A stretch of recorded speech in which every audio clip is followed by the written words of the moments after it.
Hello, good morning everyone. আশা করি তোমরা নিশ্চয়ই ভালো আছো, আমরাও ভালো আছি। তো আজ আমরা বোলপুর শান্তিনিকেতন ঘুরতে বেরিয়েছি।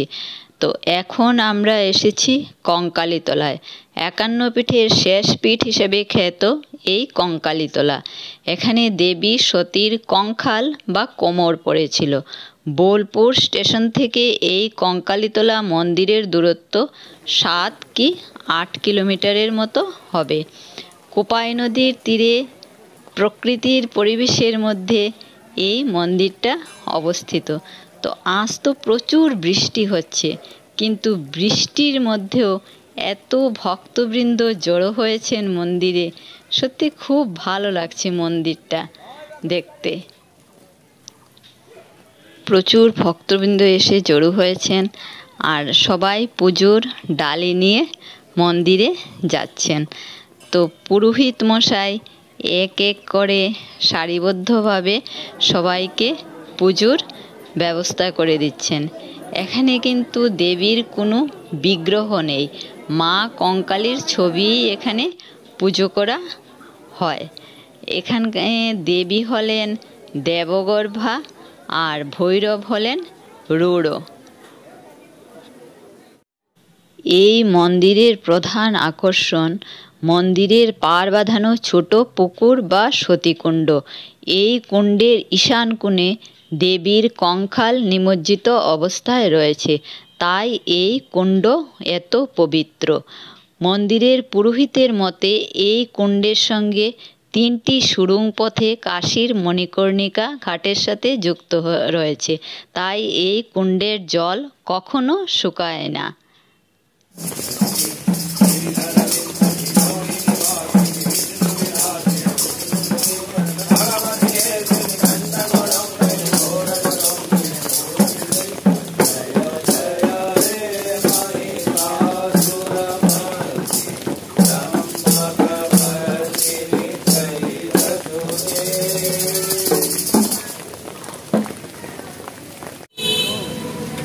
এটা হচ্ছে মৃণালিনী দেবী আনন্দ পাঠশালা।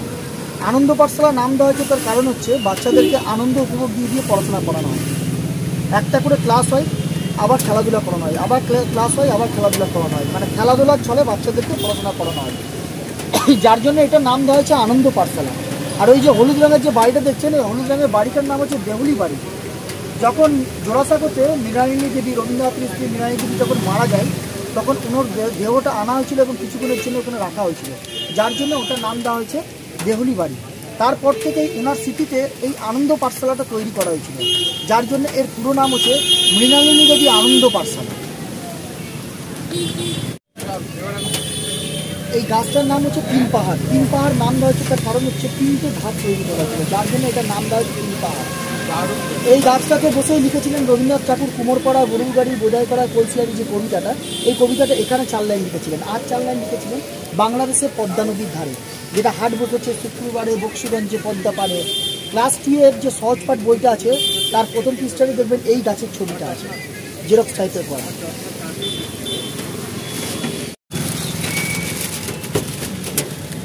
এই জায়গাটার নাম হচ্ছে পান্থশালা। পান্থশালা নাম দেওয়া হচ্ছে তার কারণ হচ্ছে গ্রীষ্মকালের যারা পথ চলা প্রতীকরা হেঁটে যেত এদিকে, তাদেরকে ওইখানে বসিয়ে রবীন্দ্রনাথ ঠাকুর ছোলা গুড় আর জল খাওয়াতেন। মধ্যেখানে কুয়া আছে, চারিদিকে বসার জায়গা আছে। মানে আগেকার দিনে যখন যারা একটু বড় লোক ছিল তারা গরুর গাড়িতে যাতায়াত করতো, আর সাধারণ মানুষ, মধ্যবিত্ত মানুষরা পায়ে হেঁটে চলাচল করতো, যার জন্য ওইখানে ওই জায়গাটার নাম দেওয়া হচ্ছে পান্থশালা। ওইখানে বসিয়ে ছোলা গুড় আর জল খাওয়াতেন এই গ্রীষ্মকালে। আমি এখানে যে অটো দাদাকে নিয়ে আমরা শান্তিনিকেতন ঘুরেছিলাম, ওনার ভয়েসটাই রেখে দিয়েছি। উনি খুব সুন্দরভাবে বুঝিয়ে দিচ্ছিলেন, তার জন্যই আমি ওনার ভয়েসটা রেখে দিয়েছি। এই যে বাড়িটা দেখছেন হলুদ রঙের যে বাড়িটা, এই বাড়িটার নাম হচ্ছে মেন শান্তিনিকেতন। এই শান্তিনিকেতন, এই বাড়িটার নাম থেকে টোটাল জায়গাটার নাম হয়ে গেছে শান্তিনিকেতন। এখানে মহর্ষি দেবেন্দ্রনাথ ঠাকুর থাকতেন। এখানে দেবেন্দ্রনাথ ঠাকুরের আপনার খাওয়া দাওয়া থাকার বিছানাপত্র সব কিছু এর মধ্যেই আছে। এটা পুরোটা একটা মিউজিয়ামের মতন। আর এইটি বানিয়েছিলেন মহর্ষি দেবেন্দ্রনাথ ঠাকুর 3টে ধর্মকে নিয়ে, হিন্দু, মুসলিম আর খ্রিস্টান, এই 3টে ধর্মকে নিয়ে, যার জন্য এই বাড়িটাও তৈরি করেছে আপনার একদিকে মন্দির, একদিকে মসজিদ, একদিকে গির্জা। তিনটে ইয়েকে নিয়ে, তিনটে ধর্মকে নিয়ে এই বাড়িটা তৈরি করা হয়েছিল।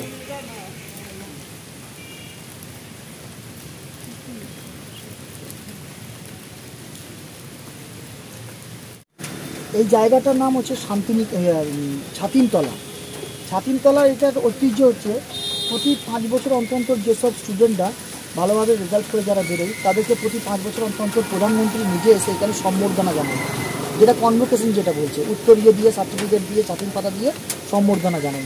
এই যে দেখতে পাচ্ছেন ঘেরা আছে এইভাবে, মধ্যেখানে ছাতিম গাছ দাঁড় করানো আছে, ওইখান থেকে ছাতিম পাতা নিয়ে সম্বর্ধনা জানায় প্রধানমন্ত্রী নিজে স্টুডেন্টদেরকে, ঠিক আছে, যারা ভালোভাবে রেজাল্ট করে স্কলারশিপ পায়, যারা বেরোয় তাদেরকে জন্য। আর এটা হচ্ছে পুরোটাই সেন্ট্রাল গভর্নমেন্টের সম্পত্তি। আমাদের দেশের প্রধানমন্ত্রী যেইভাবে সেইভাবে বিশ্বভারতীর আচার্য, যেমন এখন আমাদের বর্তমানের এখানকার আচার্য হচ্ছেন নরেন্দ্র মোদী স্যার, ঠিক আছে। এইটা রায়পুরের রাজার কাছ থেকে প্রথম যখন শান্তিনিকেতন শুরু হয়, রায়পুরের রাজার কাছ থেকে 1 টাকার বিনিময়ে 20 বিঘে জায়গা কিনে নিয়েছিলেন। তার মধ্যে পড়ছে ছাতিমতলা, আনন্দ পাঠশালা, আম্রকুঞ্জ, তারপরে দোল খেলার মাঠ, ঠিক আছে। এই টোটাল জায়গাটা আপনার পাঠ ভবন প্রথম যখন শুরু হয়েছিল তখন এইটুকু 20 বিঘে জায়গা নিয়ে শুরু হয়েছিল। এখন টোটাল বিশ্বভারতীর জায়গা হচ্ছে 1200 একর, মানে 3600 বিঘে জায়গা আছে। এই বিল্ডিংটা দেখছেন, এই বিল্ডিংটার নাম হচ্ছে নন্দন। কলকাতায় যেমন নন্দন বলে এক্সিবিশন সেন্টার আছে, এটা হচ্ছে এখানকার এক্সিবিশন সেন্টার। এটা হচ্ছে মেন প্রথম নন্দন, পরে হয়েছে কলকাতায়, ঠিক আছে। প্লাস এখানে কলা ভবনে স্টুডেন্টদের ভর্তি হওয়ার জন্য এখানে যোগাযোগ করলে এখান থেকেই যোগাযোগ করা হয় কলা ভবনে ভর্তি করার জন্য। আর এখানে আর্ট মিউজিয়াম আছে ভিতরে, তার জন্য এটার নাম নন্দন। এই যে বড় বিল্ডিংটা দেখতে পাচ্ছেন, এটা পুরোটাই একটা হলঘর। এটা হচ্ছে বিশ্বভারতীর নাট্যঘর। বিশ্বভারতীর যাবতীয় নাটক, রিহার্সাল সব কিছু এইখানেই হয়, এই বিল্ডিংটার মধ্যে। আর এই যে এই ওপেন স্টেজটা দেখতে পাচ্ছেন, এই ওপেন স্টেজে একটাই নাটক হয়েছিল, যেটা হচ্ছে রবীন্দ্রনাথের লেখা রক্তকরবী। তারপর থেকে আর কোনো নাটক এখানে হয়নি, বন্ধ হয়ে গেছে। যা হয় এবারে সব ভিতরেই হয়। এই পুরোটাই একটা বিল্ডিং, পুরোটাই হলঘর। এটা হচ্ছে একটা রামকিঙ্কর বেজের ভাস্কর্য। এটা রামকিঙ্কর বেজ 1956 সালে তৈরি করেছেন। এই ভাস্কর্যটার নাম হচ্ছে আদিবাসী পরিবার। টোপাই নদীতে যখন বন্যা হয়ে গেছিল তখন একটা আদিবাসী পুরো পরিবার উঠে চলে আসছিল, সেইটা দেখে রামকিঙ্কর বেজ এই নুড়ি পাথর দিয়ে ছুঁড়ে ছুঁড়ে তৈরি করেছিলেন 1956 সালে। এই যে দেখতে পাচ্ছেন বাঁকে করে বৃদ্ধ বাবাকে নিয়েছে, একদিকে নিয়েছে জিনিসপত্র সব, মাথায় বিছানাপত্র নিয়ে, সঙ্গে কুকুরকে নিয়ে পুরো একটা আদিবাসী পরিবার উঠে চলে আসছে, সেইটা তৈরি করেছিলেন রামকিঙ্কর বেজ।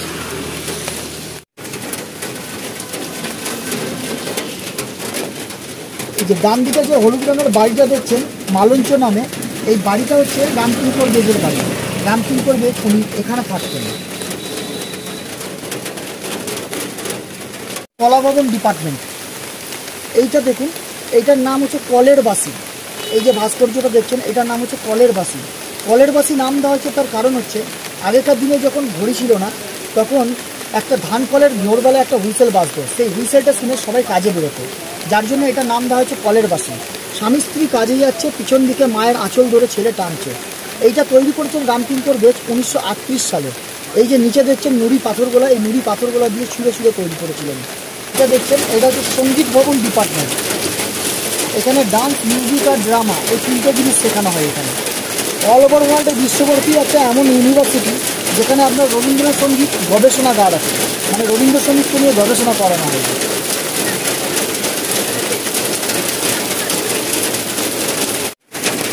এই যে দেখছেন, এই বাড়িটা প্রকৃতি নামে পরিচিত। এই বাড়িটা হচ্ছে অমর্ত্য সেনের বাড়ি। অমর্ত্য সেন এখানে থাকতেন। আর এই পিছন দিকে এই যে কৃষি অর্থনীতি গবেষণা কেন্দ্র, এই বিষয়টা নিয়ে উনি নোবেল পেয়েছিলেন। ওনার বাড়ির সামনেই এই ডিপার্টমেন্টটা এখানে। এখন আমরা এসেছি সৃজনী শিল্পগ্রামে। বোলপুর প্রকৃতি ভবনের ঠিক উল্টো দিকে এই সৃজনী শিল্পগ্রাম। কেন্দ্র সরকারের অনুদানপ্রাপ্ত পূর্বাঞ্চল সংস্কৃতি কেন্দ্রের অন্তর্গত এই সৃজনী শিল্পগ্রাম। এই শিল্পগ্রাম নির্মাণ করার প্রধান উদ্দেশ্য হল উত্তর পূর্ব ভারতের রাজ্যগুলির ও একটি কেন্দ্রীয় শাসিত অঞ্চলের ঐতিহ্যবাহী শিল্প, জীবনধারা ও সাহিত্যকর্ম সাধারণ মানুষের মধ্যে তুলে ধরা। তো আজ তো প্রচণ্ড বৃষ্টি হচ্ছে, তার জন্য আমি সব কিছু খুব ভালোভাবে কভার করতে পারিনি, যতটুকু পেরেছি করেছি। এখানে প্রবেশ করার জন্য 30 টাকা করে টিকিট কাটতে হয়। এছাড়াও এখানে ভিডিও বা ফটোশ্যুট করতে গেলে টিকিট কাটতে হয়। আমরা যে অটো দাদা আমাদেরকে শান্তিনিকেতন ঘুরে দেখিয়েছিলেন, ওনার নাম এবং ফোন নাম্বার তোমাদেরকে বলে দিচ্ছি। তোমরা যদি এসে শান্তিনিকেতন ঘুরে দেখতে চাও তাহলে ওনার সাথে যোগাযোগ করতে পারো। উনি সত্যি খুব ভালোভাবে সুন্দরভাবে সব কিছু ঘুরে দেখান। তো ওনার নাম হচ্ছে শুভজিৎ চ্যাটার্জি ও ফোন নাম্বার হলো 8617522505।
আমরা এখন এসেছি শান্তিনিকেতন থেকে 4 কিলোমিটার দূরে সুরুল রাজবাড়িতে।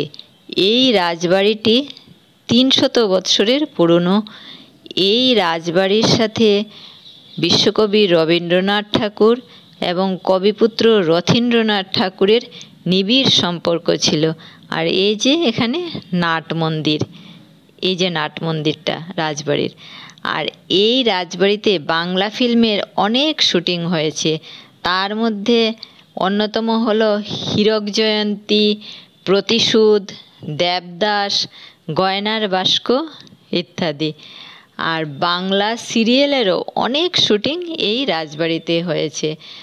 লালু ভুলু, রাখি বন্ধন, তুমি রবে নীরবে এবং অতি সম্প্রতিকালে প্রচারিত রানী রাসমণির অনেক শুটিং এই সুরুল রাজবাড়িতে হয়েছে। আর এই যে নাট মন্দিরটা দেখছো, এই নাট মন্দিরে প্রতি বৎসর মহা ধুমধাম করে এখনও দুর্গাপুজো অনুষ্ঠিত হয়। আর এখানকার দুর্গাপুজোর বয়স প্রায় 285 বৎসর।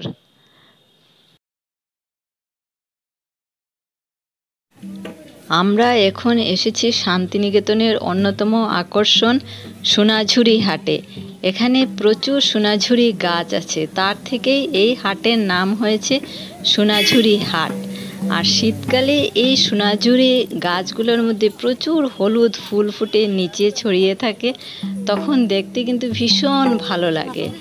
আমরা অটো থেকে নামতেই একজন সাঁওতাল আদিবাসী মহিলা এসে আমাকে টেনে ওদের ধামসা মাদলের তালে আদিবাসী নাচের সাথে সামিল করে নিয়েছিল।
প্রথমে এই সোনাঝুরির হাট শুধু শনিবার দিনই বসতো, কিন্তু এখন প্রতিদিনই বসে, শুধু বুধবার দিন বন্ধ থাকে।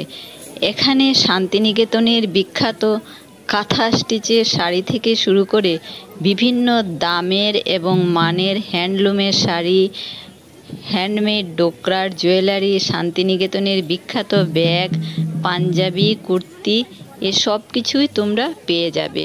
শুধু অল্প দরদাম করে নিলেই হলো। ওনারা প্রথমে একটু বেশি দাম বলেন, কিন্তু দরদাম করে নিলে খুব সুন্দর এবং ভালো জিনিস পাওয়া যায়।